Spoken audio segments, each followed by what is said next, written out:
Non, on ne va pas s'arrêter. On va dire à tout le monde de partager le direct et de nous dire si le son est bon. Vous voyez, à peine on commence, à peine on s'attaque à nous. Donc partagez le direct, rassemblez tout le monde. Le Nord Cameroun, c'est très important. C'est l'histoire du Cameroun. Le Nord Cameroun, c'est au moins 2 300 000 ou 400 000 habitants. Donc, c'est une région qui fait partie de l'histoire du Cameroun. Donc, on va partager, on va protéger le direct.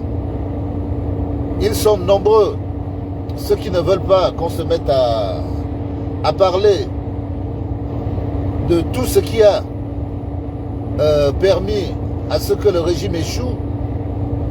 Ils ne veulent pas qu'on décèle ce qui va faire que demain nous puissions arrêter ce régime, parce que plus que jamais, nous croyons que le régime va s'arrêter en 2025. Et nous continuons à dire au président actuel, M. Paul Biya, de ne pas mettre son nom comme candidat à l'élection présidentielle. Nous ne croyons pas à tout ce qui se passe, à toutes les demandes, à tous les plébiscites préfabriqués, qu'on veut brandir aux yeux de l'opinion publique internationale. Nous savons que c'est une fuite en avant. C'est le seul moyen qu'ils ont toujours eu pour profiter, détourner et ne pas faire le travail. Et cette fois-ci, nous avons décidé que tout s'arrête. On va changer les choses. Le changement, c'est en 2025. Il n'en déplaise à ceux qui ne veulent pas entendre parler du changement. Moi, je vous assure que les Camerounais sont prêts pour amorcer ce changement. Il faut juste qu'on arrive à leur dire comment, qu'on explique les postures des responsables politiques, des responsables, des patriotes et de tous ceux qui participent au changement, que tout le monde se dise que chacun, à sa manière, permettra de déclencher ce qui va donner la possibilité à une grande partie de nos compatriotes de choisir pour le changement. Ce n'est pas facile pour ceux qui se sont habitués à la facilité, pour ceux qui se sont dit que parce que les leurs étaient aux affaires, ils devaient vivre comme ça, sans toutefois fournir les efforts, parce qu'ils appartiennent à une famille, parce qu'ils appartiennent à un clan, ils ont tous les droits et les autres ne font pas partie de la société. Et en 2025, nous comptons faire arrêter ça. Et pour arrêter de manière loyale, parce que c'est avec les armes que ces gens nous donnent que nous allons les avoir. C'est avec le vote. Et c'est avec les esprits de tous ceux qui sont déçus. Les gens ne peuvent pas encore se lever. Ils ne peuvent pas encore s'exprimer. C'est pour ça que, aussi loin que nous sommes, nous devons porter leur voix. Nous devons exprimer ce que eux ne peuvent pas exprimer. Ça amortit le sentiment d'être compris. Et ceux-là seront à même demain de faire confiance à ceux qui vont prendre le destin du pays. Le régime a échoué. Mais l'échec n'est pas une fatalité. Le problème de l'échec, c'est quand on ne reconnaît pas soi-même qu'on a échoué. C'est là où l'échec devient un problème. Mais quand on a échoué, et qu'on est en conscience responsable de son échec, on doit pouvoir tirer les leçons de l'échec. Et c'est ce que le régime n'arrive pas à faire. C'est tellement difficile d'expliquer aux gens que pendant 40 ans, on n'a pas apporté le minimum. C'est tellement difficile, c'est tellement incroyable d'entendre des responsables politiques venir demander ce qu'il y avait avant.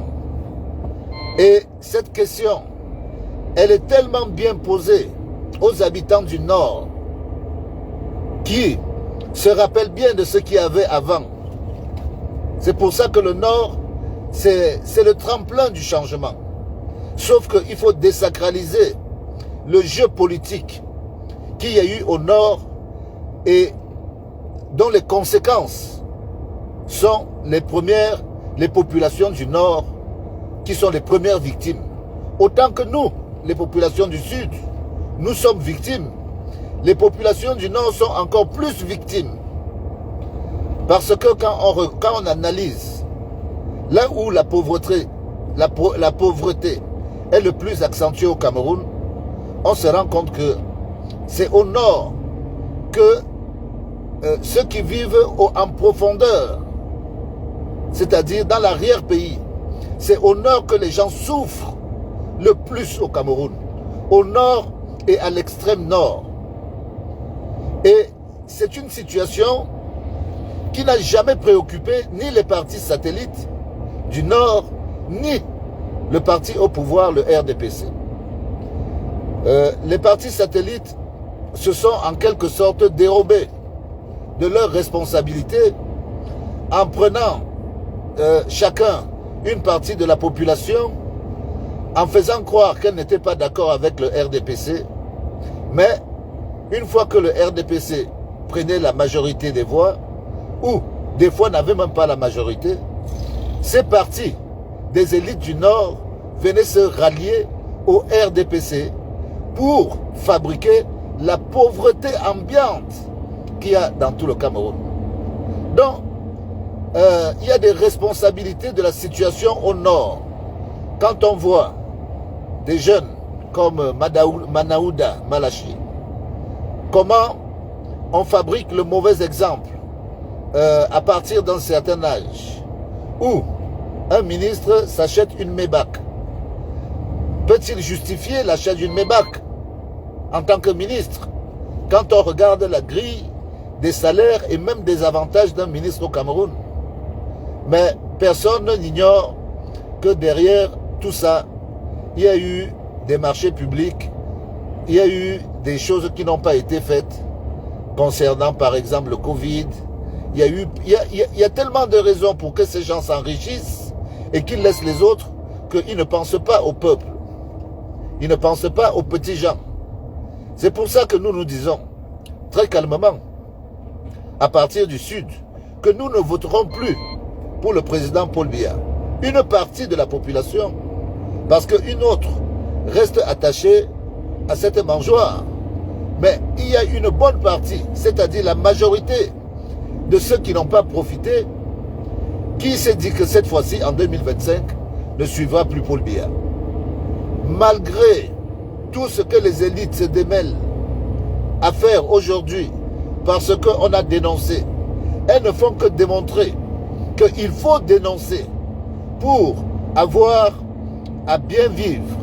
Et la meilleure dénonciation, ce n'est pas celle qu'on fait, celle qu'on constate. Quand on veut être sanctionné, la meilleure façon de faire, c'est, oui, accepter tout ce qu'on vous donne, mais en 2025, se dire que ces gens vont revenir, vont encore attendre des dizaines d'années pour refaire les mêmes gestes. Donc, ce ne sont pas des hommes de confiance. Donc, je vais m'arrêter là d'ici 5 minutes. Il faut qu'on protège le direct. Il faut qu'on parle aux gens du Nord, qu'on leur dise de réfléchir, de penser au meilleur de la population, de la majorité de la population. Et se dire que, oui, ce régime, on doit le changer. Il est temps de le changer. Parce que nous ne pouvons plus continuer. On a trop supporté. Ces gens sont incapables. Ils deviennent inhumains. Et le pays se trouve en danger. Le pays se trouve en danger. Donc, chacun de son côté prend les responsabilités de dénoncer. Nous dénonçons tous. Il y en a qui ne veulent pas dénoncer, qui se disent, non, le pays fatalement, il va comme ça ne va pas mieux ailleurs. Je dis mensonge. Ça va mieux ailleurs. Il y a des perspectives ailleurs. On n'est pas bloqué, comme on est bloqué au Cameroun en ce moment, où personne n'a plus confiance en personne. Même au sommet de la hiérarchie, tout le monde se regarde en chien de faïence. Donc, nous disons que ça ne sert à rien, à vous, les gens du Nord, de continuer à choisir des partis qui n'ont pas servi à changer votre vie. Monsieur Belobouba Maïgari, on voit bien que lui, il fait une belle carrière dans le silence et sûrement avec ses proches. Il est ministre depuis des dizaines et des dizaines d'années. Ça ne change rien aux gens du Nord. Donc, moi je suis un enfant du Sud. Et en conscience, je dis ma reconnaissance à tous les gens du Nord qui, à un moment donné de l'histoire du Cameroun, ont fait confiance à un enfant du Sud. Bien ou mauvais, je ne suis pas là pour juger. Mais je dis déjà merci de la confiance qu'un homme du Nord a fait à un enfant du Sud. Nous, en tant qu'enfants du Sud, nous sommes prêts à faire confiance à un autre enfant d'un autre endroit du Cameroun, en dehors du fait qu'il soit du Sud.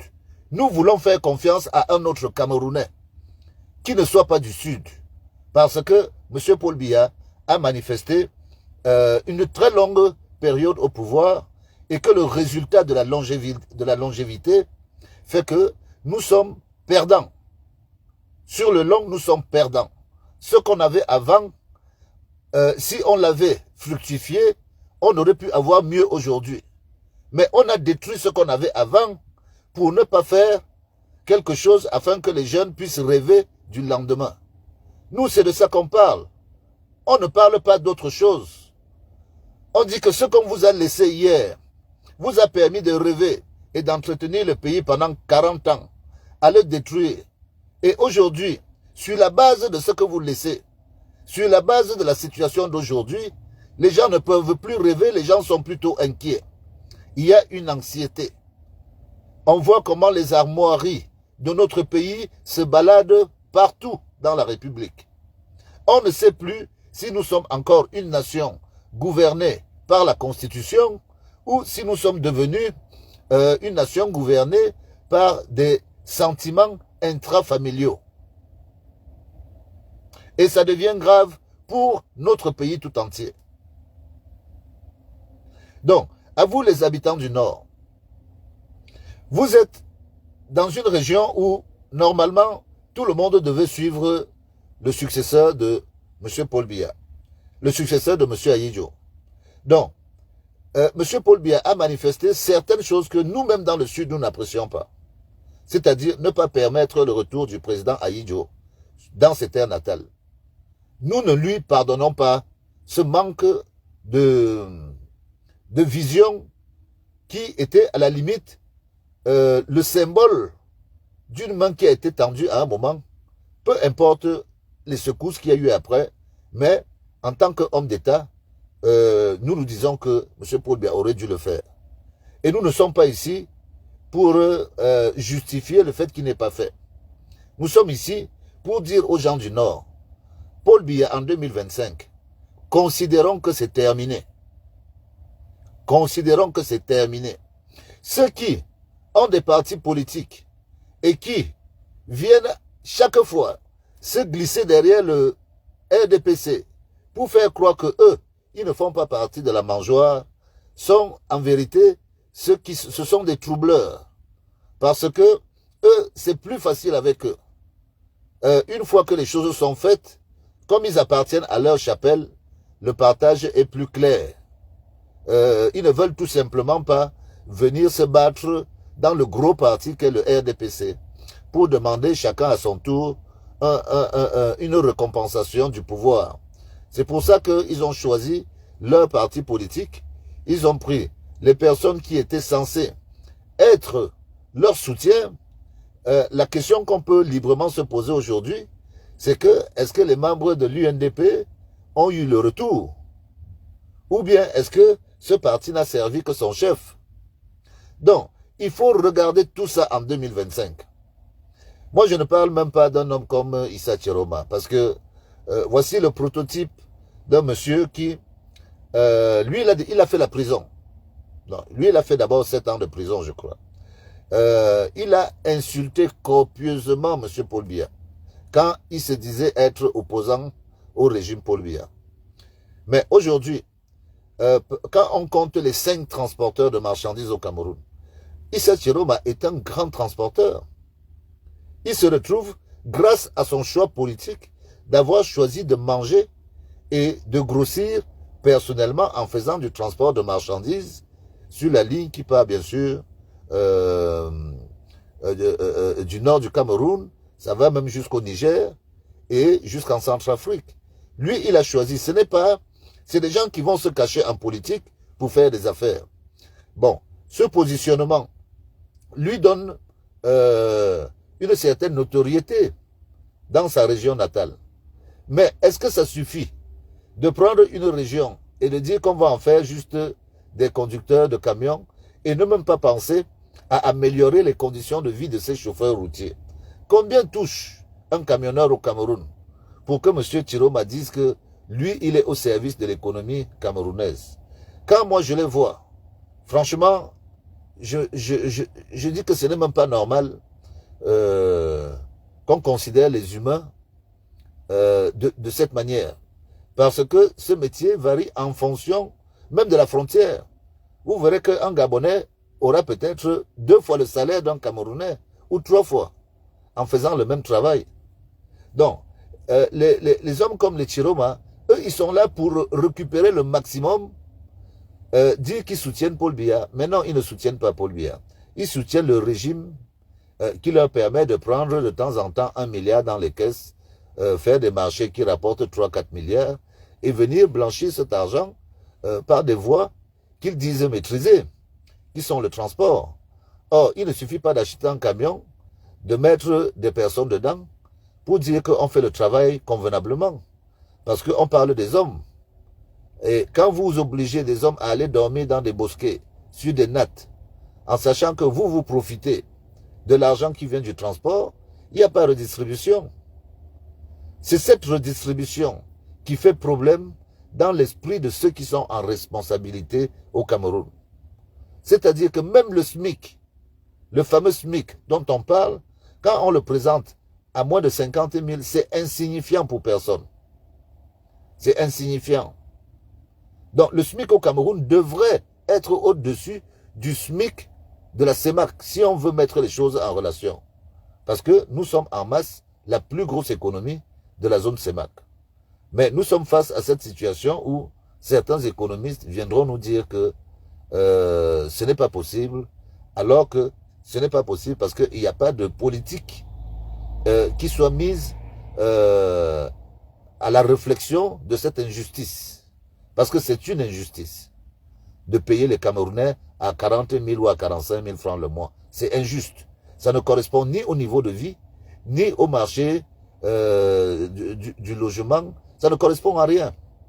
Mais les Camerounais se sont à la limite adaptés, pas au deuxième travail comme on pourrait dire dans les pays modernes. Mais ce n'est pas un deuxième travail. C'est voir comment on coupe à droite et on coupe à gauche. C'est pour ça que la corruption devient systémique. Pour vivre, il faut se faire corrompre d'une manière ou d'une autre. Et c'est l'essence même de ce système. Nous devons en sortir parce que ça nous est préjudiciable dans le long terme. Et des hommes comme Issa Chiroma, eux, ils vont répondre avec les Manaouda. Ils vont répondre sur tout le mal qu'ils ont fait aux populations. Mais ne considérez pas que ce sont eux qui vont changer les choses chez vous, parce que ce n'est ni dans leur projet politique, ni leurs intentions. Quand on ira à l'extrême nord, on verra des cas particuliers. Mais tous ces gens-là sont dans un pacte avec le RDPC.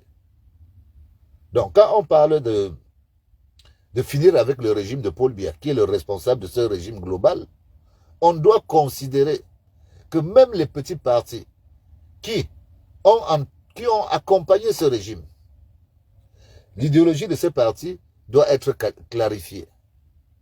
Parce que le Nord, la vitrine et les potentiels du Nord, c'est le tourisme.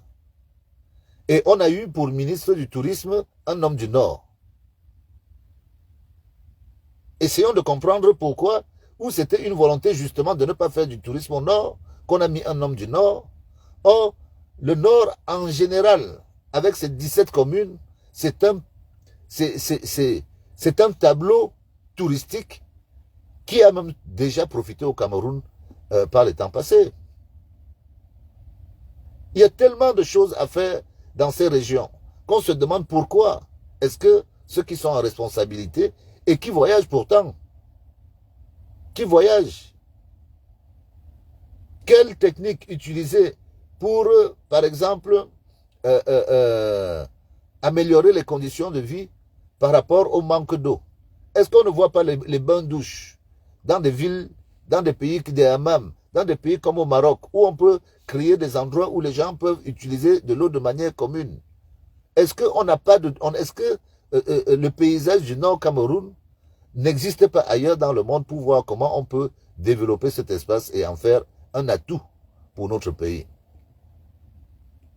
Non, les populations du Nord doivent comprendre qu'elles ont été, elles aussi, otages du système. Chacun a sa méthode. On a parlé de la méthode des gens de l'Ouest, on a parlé de celle du Sud. La région du Nord a sa méthode aussi.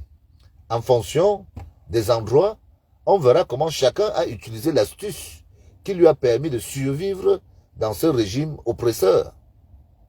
Parce que quand la majorité ne s'en sort pas, elle se sent oppressée. Surtout que les libertés publiques ne sont plus du tout encadrées. Que le mauvais exemple, même à la limite, il vient même plutôt d'en haut aujourd'hui.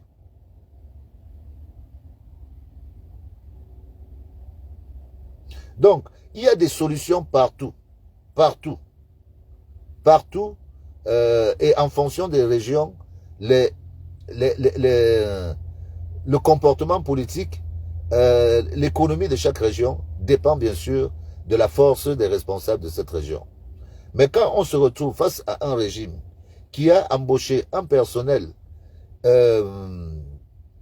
égoïste, égocentrique, un personnel qui ne pense pas majorité, qui pense famille, qui pense copain, on ne peut pas avoir d'autres résultats dans le long terme avec ce genre avec ce modèle de politique. Or, nous estimons que notre génération à nous s'est longtemps sacrifiée. Hein? Pour beaucoup, on n'arrive même plus, on ne peut plus vivre au Cameroun parce qu'on a osé parler, alors qu'au départ, la parole était libre. Et on ne doit pas s'empêcher de dire que nous, on va servir de relais pour nos compatriotes, pour leur dire ce que nous on vivait comme douleur étant là-bas. Eux, ils n'arrivent pas à le dire. Donc, on est les porte-voix de ces personnes, en quelque sorte. Nous, enfin, personnellement, moi, c'est ce que je me suis dit que j'allais faire pour 2025. Dire à ces gens, et je reçois des retours de ces personnes, je reçois le retour de ces personnes qui me disent que, effectivement, ce que tu dis, on le pense tous, et on cherche la solution, mais il y a une grande peur, une grande insécurité qui existe dans les esprits au Cameroun. Et au nord Cameroun, nous disons que les choses peuvent changer à partir d'ici. Vous êtes les mieux placés pour répondre à Kecha Cortez, pour lui dire ce qu'il y avait avant. Et à partir de votre réponse, je crois sincèrement que la plupart des Camerounais verront que vous qui avez eu le bon cœur de transmettre le pouvoir au Sud, si vous-même, vous remarquez que ce pouvoir n'est plus utile pour tout le monde, tel que nous le disons nous au Sud, ce pouvoir n'est plus utile pour nous. Il n'a pas été utile pour nous. On peut compter, comme on peut compter partout, des choses qui ont été faites, mais ce n'est pas... Il n'y a pas de retour. Dans un phénomène d'ensemble, moi je ne parle pas seulement de Saint-Mélima ou de machin. Quand je vais à Bertois, je regarde Bertois. Certes, certaines choses ont évolué, mais le potentiel de Bertois, ce n'est pas ça. Il y a des villes au Cameroun où les gens ne devraient même pas payer l'électricité ni l'eau. Tellement ces villes captent de l'argent. Qui connaît la ville de Lomé, à l'est? La ville de Lomé payait à certains moments plus de taxes que la ville de Yaoundé. Plus de taxes que la ville de Yaoundé.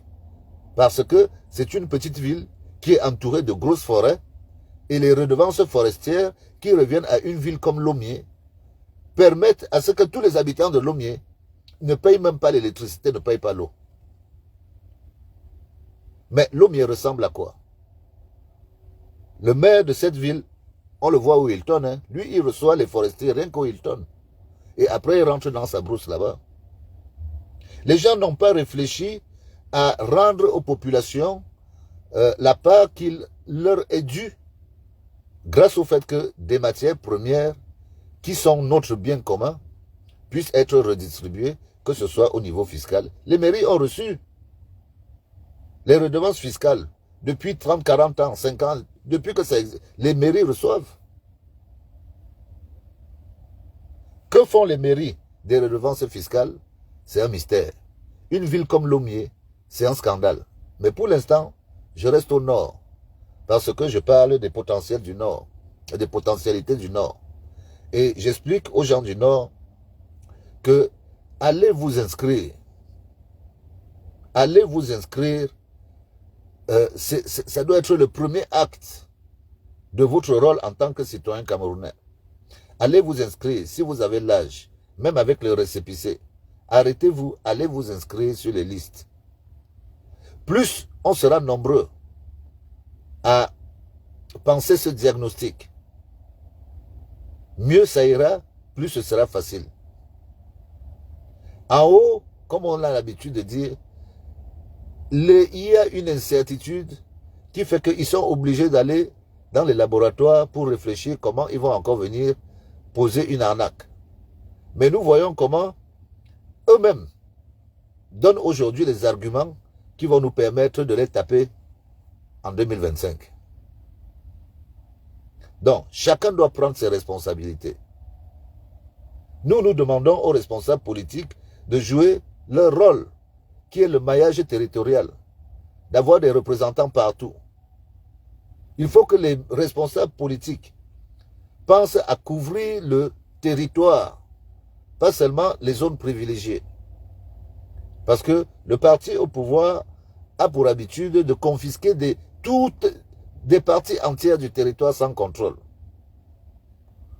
Donc les gens peuvent nous écouter, peuvent se dire qu'il y a une diversité d'offres politiques, mais si sur place, ils ne voient pas de traces, ni de Cabral, ni de Camto, ni de Matomba, ils ne voient que Paul Biya. S'ils ne voient que cela, franchement, quel choix ils auront?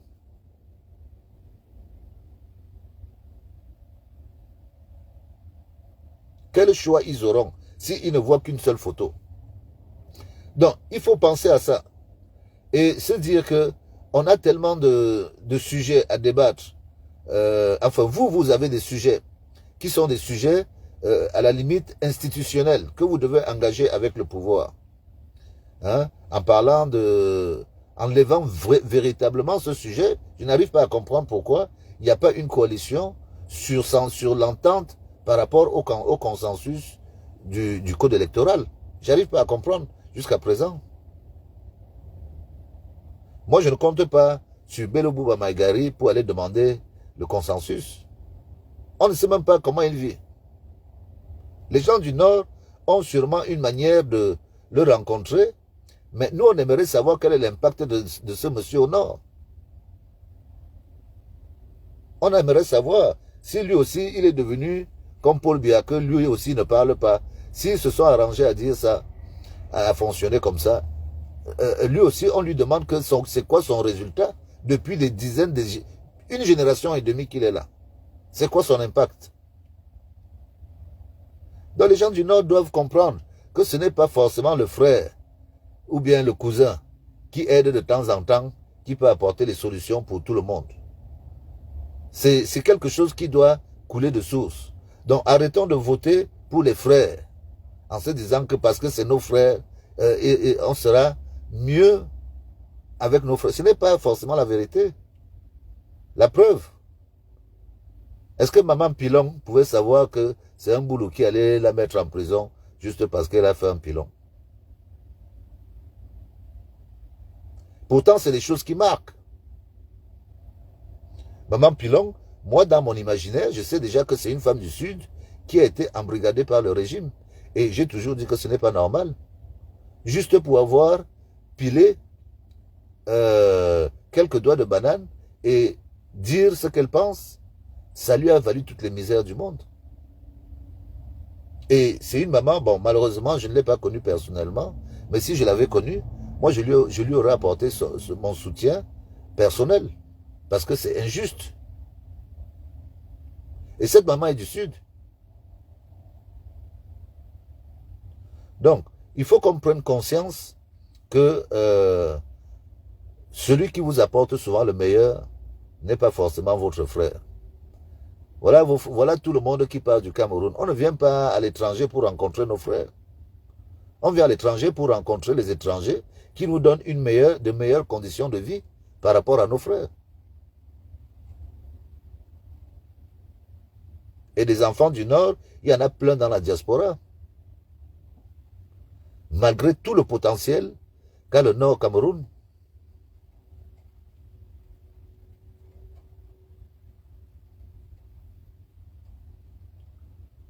Donc, nous comptons beaucoup sur la conscience collective. Nous demandons à nos frères du Nord d'expliquer à tous ceux qui n'ont pas profité, qui estiment n'avoir pas profité de l'ère d'un régime qui aurait pu leur apporter un changement dans leur vie, qu'ils peuvent changer. Ils peuvent le changer. Ils peuvent changer les choses.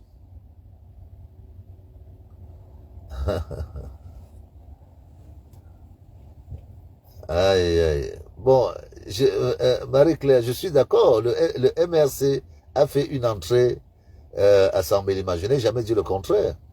Mais on est aussi d'accord que Maman Pilon a été victime du pouvoir de ses frères du Sud.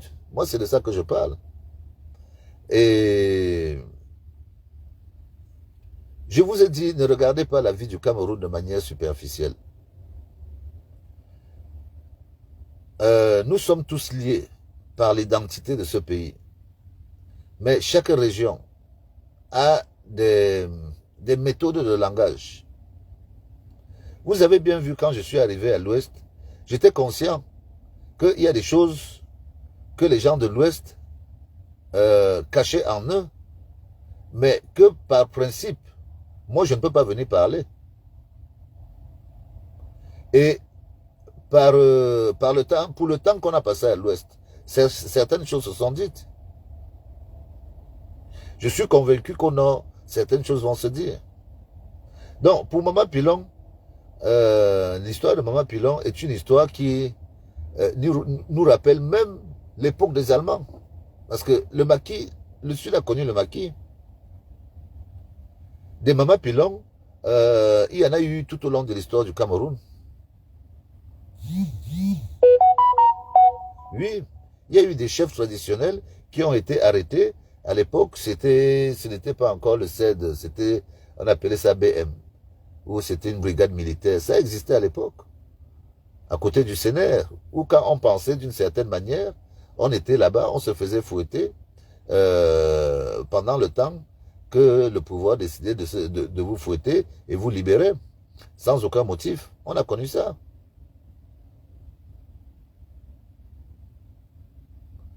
Donc, les chefs dans le nord aussi ont été achetés par le régime. C'est-à-dire, je n'arrive pas à comprendre pourquoi les religions, au lieu de venir se concentrer sur ce qui est leur couloir naturel, font des pactes avec l'État contre leur peuple.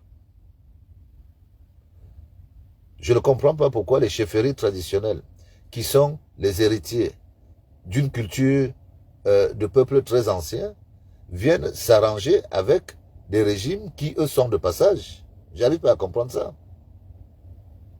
Alors que la réflexion des Africains d'aujourd'hui, elle consiste à supprimer dans les institutions des choses comme le Sénat, parce qu'on aimerait donner plus de responsabilités aux chefs traditionnels pour faire des sociétés africaines, au lieu de perpétuer des sociétés occidentales sous la caporalisation de l'Occident. Les Africains d'aujourd'hui pensent à donner des responsabilités à leurs chefs traditionnels pour seconder par exemple le Sénat. Le Sénat ne sert à rien. Il pourrait servir si c'était les chefs traditionnels qui étaient utilisés dans cette institution. Mais quand les chefs traditionnels se mettent à si bas prix au service d'un régime, ça discrédite l'envie même de faire ça. Or, c'est la meilleure façon de penser. Quand on est africain, on doit être africain. On ne doit pas créer une société et l'édulcorer sur une société qui n'a pas la même apparence que la nôtre. Moi, je dis que même les architectes, tous ceux qui ont été formés par l'Occident, doivent recevoir une formation africaine pour voir même le bâtiment avec la vue d'un Africain. Pour moi, c'est important parce qu'on va ailleurs. On va ailleurs, on voit que les choses sont adaptées aux gens de la zone. Chacun se démarque. Or, nous, on ne fait que faire des copies conformes de ce qu'on est allé apprendre à l'école. Où est notre valeur ajoutée? Et c'est pour ça que tout le monde essaie de nous contrôler. Les gens essaient de nous contrôler par voie médiatique, par toutes les informations qui circulent dans nos têtes en Afrique. Les gens essaient de nous dérouter pour qu'on ne pense pas Afrique. Nous estimons que à partir de ce changement, beaucoup de questions qui concernent les souverainetés des peuples d'Afrique vont surgir.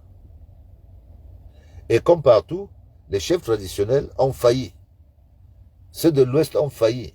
Ceux du Sud ont même été à la limite, moi je dirais même pas, ceux du Sud ont été, comment je peux, eux ils ont été mis à la touche. C'est-à-dire qu'ils ne servaient plus à rien. On leur a même demandé de prendre des tenues qui ne correspondent même pas à ce qu'ils veulent dire. Il n'y avait plus de messages qui suivaient. Dans le centre, le sud et bon, à l'est, on peut encore trouver des peuples qui suivent leur tradition. Mais dans le centre et le sud, le cordon a été coupé. Certains entretiennent aujourd'hui des bases d'union qui ne sont pas celles que nous on a eues quand on était jeunes. Quand moi j'étais jeune, le terme est quand on ne me l'a pas expliqué. Et est-ce qu'on devrait me l'expliquer parce qu'il y a des ambitions politiques, au lieu que ce soit des raisons traditionnelles. Moi, je trouve qu'il y a un problème sur ces bases-là. Mais les gens du Nord et d'autres régions, eux, ont utilisé d'autres manières de se soumettre au régime en acceptant des faveurs dans leur cours. Les lamidos, les sultans. Ils estiment qu'ils sont responsables du bonheur de leur population, alors que chaque être humain a le droit d'avoir le bonheur. Personne ne peut être responsable de dire que l'autre a le droit d'avoir ceci. Ça n'a rien à voir. Responsable traditionnel, c'est gardien de la tradition. Ce n'est pas brider les populations et les empêcher d'avoir le minimum vital. Quand une femme veut accoucher et qu'elle n'a pas d'argent, est-ce que toutes les femmes vont voir le lamido?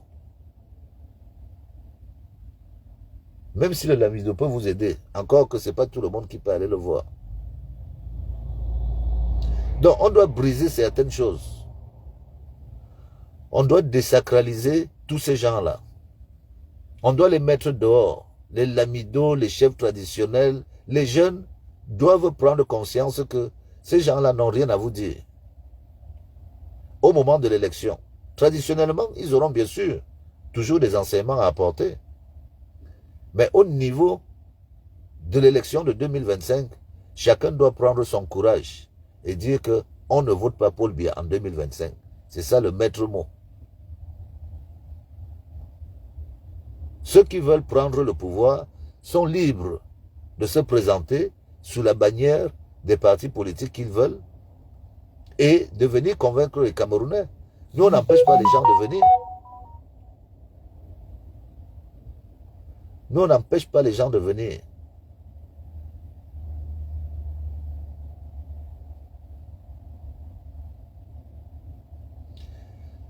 Maman Pilon et tous les autres, on aura des journées d'échange. Moi, je vous dis très sincèrement, je vide mon sac en fonction du temps que j'ai.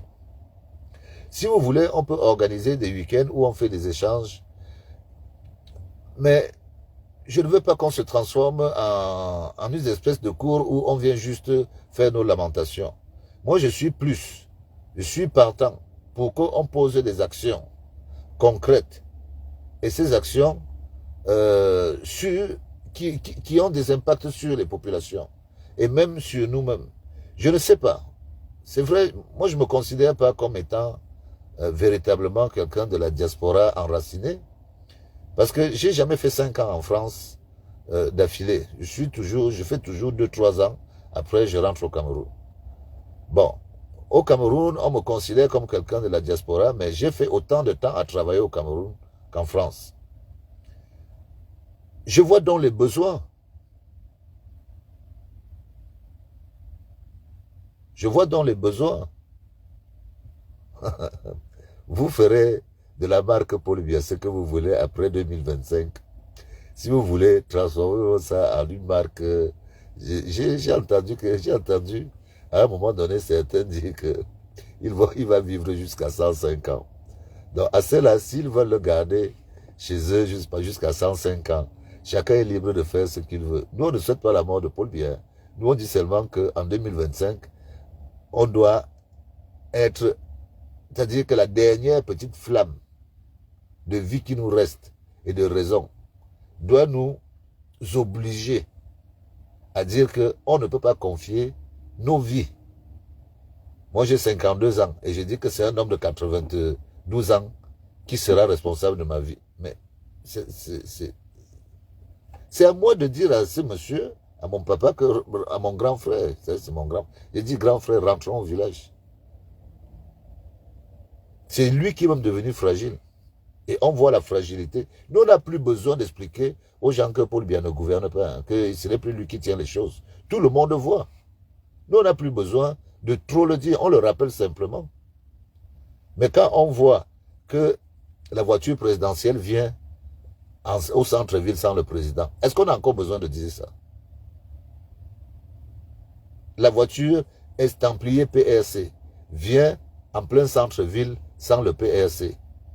Celui qui est dedans se considère comme le PRC. C'est ça qui est la vérité.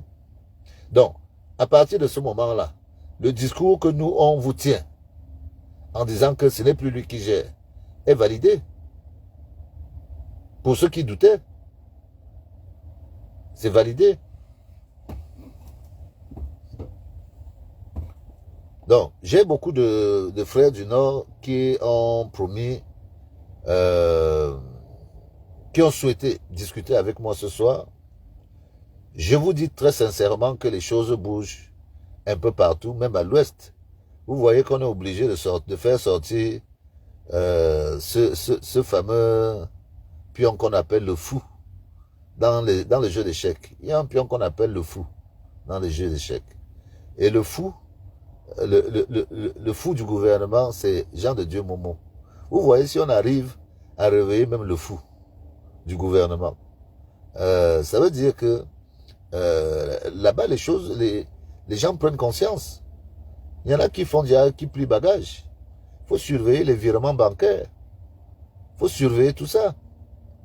Parce que les choses vont commencer à disparaître là.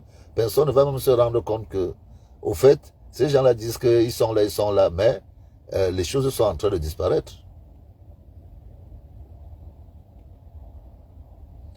Donc, nous avons vu comment le fou de Bafou, se démène. Nous savons déjà quel est le rôle qu'il joue. Donc, lui, ce n'est même pas une surprise. Il ne sera pas difficile pour nous. Il ne sera pas difficile. Même à Bafou, il ne sera pas difficile. Si le jour où les enfants de l'Ouest vont vouloir le mettre dehors, l'exposer, lui, il est facile. Il suffit de travailler sur le terrain. Il suffit de travailler sur le terrain. Pas seulement venir dire que c'est tel, il n'y a que tel qui doit être président, ou il n'y a que tel qui doit... Non, il faut convaincre les gens sur le terrain. Voilà le fou de Bafou qui lance un vrai défi aux enfants de l'Ouest. Et nous, on était à l'Ouest. Donc, on veut voir la réplique. S'il y a besoin de nous pour faire quelque chose, appelez-nous. Nous, on vient se joindre à vous. Mais, chez nous, dans le Sud, c'est plus... Chacun, c'est plus la queue basse. Hein. Ce que Ketia allait dire au Nord, elle ne peut pas dire ça chez nous. Hein. Non, non, non, non, non. Elle ne peut pas dire ça chez nous. Là, dans la salle, nous, on lui fait comprendre. Elle ne peut pas dire ça chez nous. Vous vous rappelez du moment où il y avait les événements des législatives. Nous, on a arraché le micro. Les enfants de chez nous ont arraché le micro en côté man. En plein hymne. On a dit que ça suffit comme ça. Ils nous ont envoyé tout un régiment de gendarmes nous garder. Qui ignore cette affaire? Ketia ne peut pas venir dire ça chez nous. Donc, moi je suis au Nord parce que je sais aussi que les enfants du Nord sont de vaillants garçons qui ne tombent pas dans la division des partis satellites et, à la limite, qu'ils demandent à leurs responsables politiques ce qu'ils pensent du changement. Et en fonction de ces discussions politiques, que chacun prenne ses responsabilités. Bello Bouba Maïgari est un homme inutile pour le Cameroun. C'est un homme qui est inutile. Aujourd'hui, il n'a rien apporté. Maïgari, Manaouda, c'est un petit monstre qu'on fabrique qui ne présente aucune valeur. Comment peut-il expliquer aux enfants que on peut tout avoir, même si on n'a pas, même si on ne peut pas justifier de ce qu'on a? Non, c'est un mauvais exemple. Et c'est eux qui sont acharnés à vouloir maintenir le pouvoir. Ce sont eux. Donc, nous continuons à dire, et nous faisons ce tour. On continuera. Au Nord, je resterai le temps qu'il faut. Parce que j'ai des discussions avec des frères du Nord ce soir. Et on verra à quelle heure on va intervenir demain en fonction des renseignements qu'on aura et de tout ce qu'on aura à dire. Mais on continuera. Moi, je suis convaincu que beaucoup d'enfants du Nord vont voir ce que nous disons là et plus ce que disent les autres. Parce que chaque petit chemin, chaque petite voie qui permet de demander à Gaïtama, tu penses quoi? 10 millions de nordistes, c'en est où? Explique-nous, parle-nous. Tous ces gens-là doivent nous dire ce qu'ils pensent. Parce que ce n'est pas seulement un changement de régime, c'est aussi un changement de génération. Donc, je sais que mes frères de l'Ouest vont s'occuper de Jean de Dieu Momo. C'est le fou du roi, lui. Lui, c'est le fou du roi. Et quand on voit la façon dont il communique, on comprend exactement sa position. Et on sait aussi qu'il a un appétit. Mais dans le Nord, c'est plus subtil. C'est vraiment subtil ici au Nord. Parce que vous avez des responsables qui disparaissent comme des vers de terre. Dès qu'ils prennent les choses, ils disparaissent. Et on va les revoir en 2025, venez voir les frères et dire qu'il faut repartir. Et nous, on n'est plus d'accord avec eux. On laisse la responsabilité aux enfants du Nord de leur dire qu'il ne faut plus être d'accord avec des gens qui viennent seulement prendre le vote et qui disparaissent pendant des dizaines d'années. Il faut avoir le courage de dire aux Lamido que oui, on vient voter, mais cette fois-ci, on ne va plus voter pour Paul Biya. Notre liberté, c'est de choisir pour qui on va voter. Ça aussi, les jeunes peuvent le dire.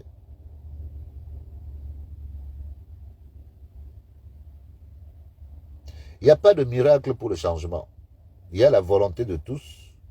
Il y a une entente cordiale pour savoir comment est-ce que les choses seront prises demain.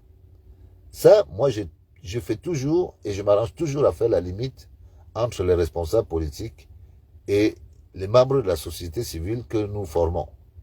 Bien que l'engagement politique est juste une question de pas de côté ou bien de pas en avant. Mais les résolutions doivent être les mêmes pour savoir que, à un moment donné, on va choisir une personne qu'on va suivre. À un moment donné. Mais pour l'instant, nous partons dans la sensibilisation. Les mototaximans du Nord, c'est notre bras armé du changement que nous devons savoir comment l'enlever des mains d'Atamadi. Parce que les mototaximans au Nord sont tout simplement calmés, orientés et infiltrés même par des policiers juste pour les calmer. Ce qu'on appelle, j'ai un frère qui me disait qu'il faut les appeler Bensekina. Oui, chacun utilise son terme. Je suis d'accord qu'on les appelle tous, chacun à sa manière. D'autres appellent moto, d'autres appellent Bensekina. Mais la vérité, c'est que les Bensekina, comme le frère le disait, sont un bras armé pour la sécurisation du vote, qu'on ne doit pas négliger. Et pour en arriver, il faut les entretenir, il faut trouver moyen de créer des points de contact et leur donner espoir que après ça, ils seront utiles à autre chose. Pour ceux qui ont de meilleures qualifications et d'autres qui pourront être orientés dans des politiques agricoles, des politiques environnementales. Il y a tellement de choses à faire. Il y a tellement de choses à faire. Où on n'a même pas besoin d'attendre qu'un conseil municipal aille demander des subventions à l'État. Même à partir des richesses locales. Il ne faut pas oublier que toutes ces communes, dans le nord, il y a, je crois, 17 communes. Je crois que la Baie-Nouessel doit avoir 12 communes. Toutes ces communes-là, elles ont toutes des revenus, des recettes qu'elles reçoivent. Des centimes additionnels et tout le reste.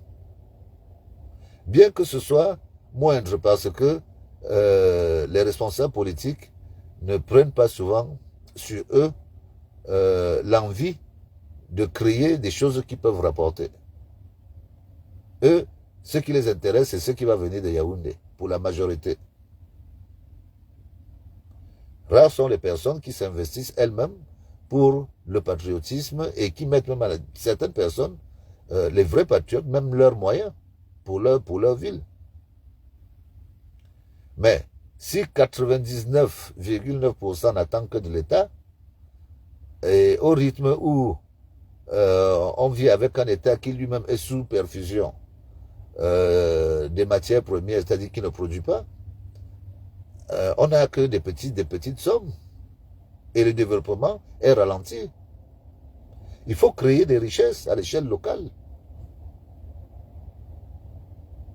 Et ça, c'est la responsabilité de tous ceux qui prennent l'engagement d'aller représenter les populations au niveau national. C'est-à-dire les Bello Bouba Maïgari, les Manaouda Malachi, les Issa Chiroma. Ils doivent apporter un impact sur le terrain, pas seulement dans leur famille.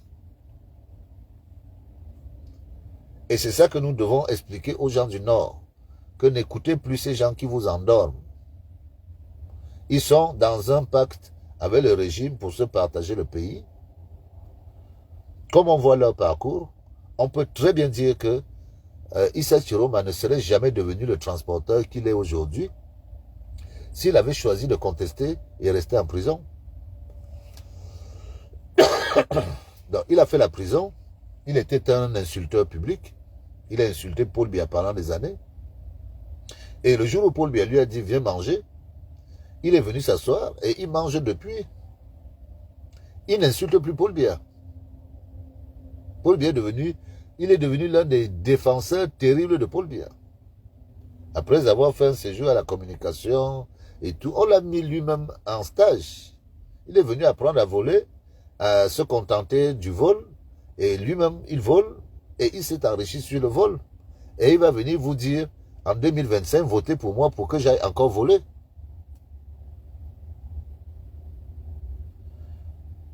Donc, le temps que nous mettons à faire ce que nous faisons, je dis, même s'il y a 3 personnes, ces 3 personnes vont partager. Et ces personnes qui vont recevoir vont expliquer à d'autres personnes. Ça nous suffit. Nous ne sommes pas porteurs de partis politiques pour dire que nous allons défendre l'image de nos partis. Nous parlons de notre pays. Nous parlons, chacun parle à son niveau du Cameroun, de ce qu'il ressent comme amour pour le Cameroun et des dangers qu'il aperçoit venir si nous ne prenons pas l'initiative d'amortir le choc d'un régime trop vieux. Ce choc-là va créer des problèmes. Ceux qui disent que Paul Biya doit être candidat en 2025 sont des inconscients. Ce sont des inconscients. Ce sont des boulimiques. Parce que, à ce rythme-là, ils ne sauront jamais quand se rassasier. Or, il n'y a pas un repas réservé à M. Paul Biya. Paul Biya ne fabrique pas l'argent.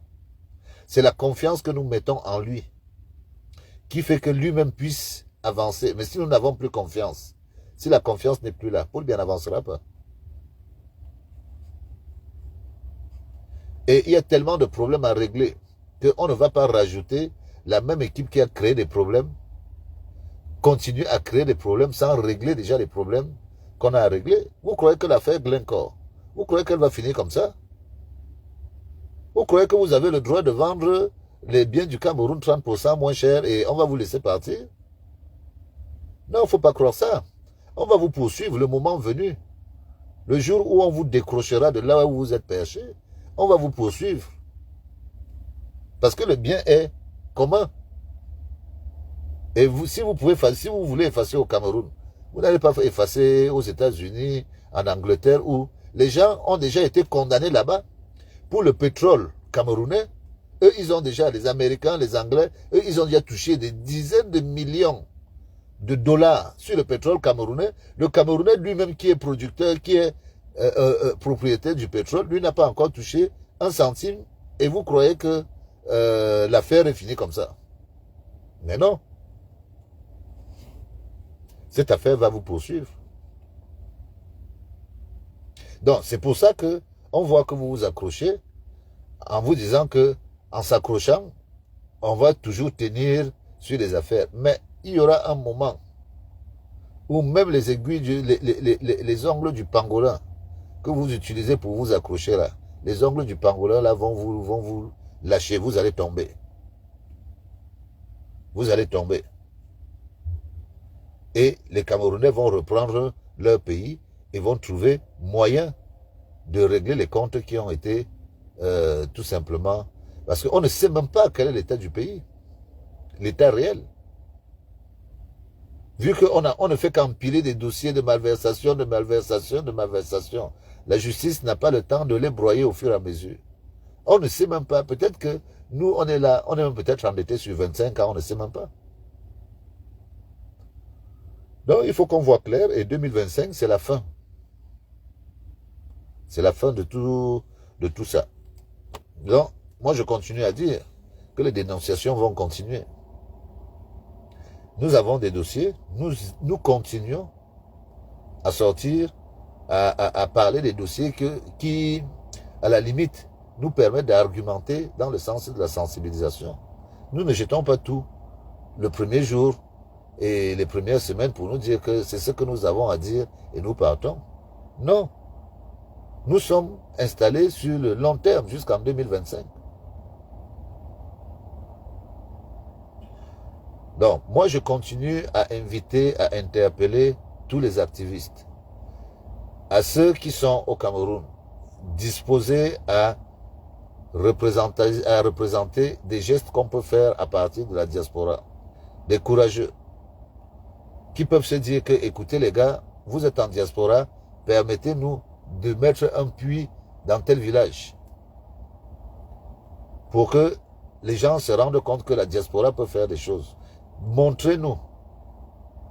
Je crois que tout le monde est joignable, tout le monde suit ce qu'on dit, enfin, ceux qui sont intéressés par les sujets suivent. Donc, essayons de trouver les solutions pour qu'on s'entende et qu'on pose des actes forts. Pour que nos paroles ne s'arrêtent pas seulement sur ceux qui ont usage des réseaux sociaux. Donc, il y a des jeunes talentueux au Cameroun qu'on ne voit que pour faire les pitres ou bien qui nous racontent leur vie. Déclarez-vous, dites-nous ce que vous êtes possible de faire, ce qu'il est possible de faire. Sans qu'on ne revienne dans des affaires de malversation et tout, parce que c'est ça qui décourage souvent beaucoup de gens. Montrez-nous des choses faisables, avec des sociétés faisables, à des endroits où les besoins se font ressentir, qu'on pose cet impact avant que les choses ne soient lancées. En un week-end, si on se décide, on peut faire un puits. 2 puits, si on se décide à envoyer chacun 50 euros, 100 euros, chaque week-end, on peut dire qu'on fait un puits au Cameroun. Vu le nombre de personnes qui parcourent ces réseaux, je dis chaque week-end, on peut dire qu'on pose un acte au Cameroun. Donc, moi j'interpelle tout le monde. Moi je suis disponible. Hein. Je suis disposé et disponible. Quand c'est fait dans un cadre citoyen et républicain. Je ne suis pas partisan, moi je le reconnais. Pour l'instant, je n'ai pas d'étiquette. Donc, je ne vais pas me mêler à une couleur politique précise pour dire que je me mets sous votre bannière. Non, moi j'interviendrai toujours en tant que citoyen. Même si l'initiative est faite par un parti politique, si j'estime que je dois apporter mon soutien, j'apporterai. Et que ça profite à beaucoup de gens. Quand on voit Calix Beyal aller faire un pont, est-ce qu'elle fait un pont parce qu'elle veut passer dessus? Chacun veut rendre à son niveau ce qu'il a reçu. C'est parce que beaucoup n'ont même pas la conscience de ce que l'État fait pour eux. Si on explique à tous ceux qui sont partis à l'ENAM que, en vérité, quand vous allez à l'ENAM, c'est tous les Camerounais qui payent votre scolarité. Parce que vous bénéficiez de l'éducation de professeurs qui sont payés par les impôts de tous les Camerounais. C'est valable pour la police. C'est valable pour les autres. C'est-à-dire que les Camerounais payent votre scolarité. Vous sortez, vous devenez préfet, vous devenez sous-préfet. Et au lieu de servir les Camerounais, vous matez ceux qui ont même payé votre scolarité. Parce que vous répondez à un régime qui lui est de passage. On n'a pas encore cette conscience-là. Quand Macron prenait le pouvoir, nous on a rappelé à Macron qu'il doit 50 000 euros à l'État. Parce qu'il avait été formé à l'ENA et il allait travailler pour Rothschild. Et il a payé. Il a payé. Donc, ceux qui sont formés dans les grandes écoles chez nous n'ont pas encore pris cette conscience d'être redevables à la communauté nationale. Et c'est dommage. Parce que quand on profite d'une formation à l'ENAM, ou à l'ENA, ou à la police, ou au machin, c'est tous les Camerounais qui payent. Pour les professeurs que vous voyez là, ce sont nos impôts. C'est avec les matières premières, c'est avec le bien commun qu'on les paye. Bon, ça viendra avec le temps, hein. Chacun prendra conscience de la définition de la citoyenneté et des intérêts de ce qu'un pays peut apporter à l'autre. Quand on dit que Ngushinge bénéficie de 80% du poisson, on ne dit pas que c'est la faute à Ngouchingé. Parce qu'il ne fait pas le concours.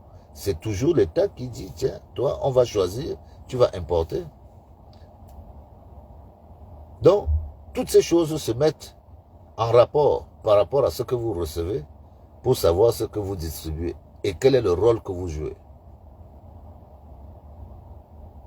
Au Nord Cameroun, nous on dit que les gens du Nord doivent répondre à Ketia Cortés qu'il y avait quoi avant. Ça a plus d'impact quand elle le dit ici au Nord. Donc nous comptons beaucoup sur vous par rapport à la réponse de cette situation.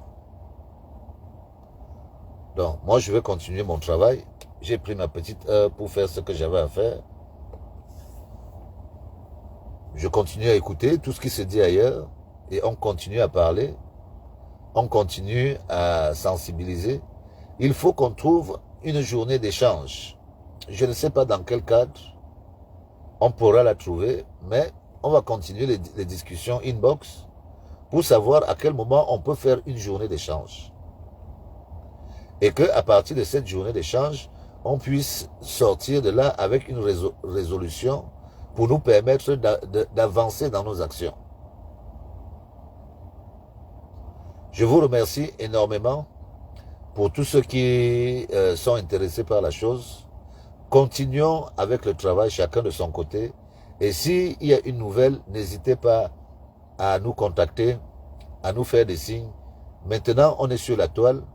Et la toile, c'est 3 milliards de personnes. Si on veut trouver sa personne, même pour les Camerounais en difficulté à l'étranger, qui ont des problèmes et tout, essayons de parler pour savoir quelle solution apporter. Tout ça ne date pas ce n'est pas d'aujourd'hui. Il y a eu un état d'esprit qui nous a divisés par le passé. Parce que chacun croyait que c'est en se repliant dans son coin qu'il fera son Cameroun. Non, le Cameroun, c'est nous tous. À partir du moment où on prend conscience que le Cameroun, c'est nous tous, personnellement, moi, j'ai vécu ce combat pendant tous les 30 ans du régime. Je ne faisais que dire aux gens que vous faites croire au boulot que Paul Biya est le président des Boulous. C'est une erreur. Je le disais depuis, dans nos villages, que Paul Biya, que vous croyez là, Paul Biya n'est pas parti à Yaoundé pour être votre président. C'est le président de tous les Cameroun, de tous les Camerounais. Je recevais ça comme... on me traitait de quelqu'un de pas normal. Or, c'était la vérité. Aujourd'hui, que le pouvoir est en train de partir, tout le monde se rend compte.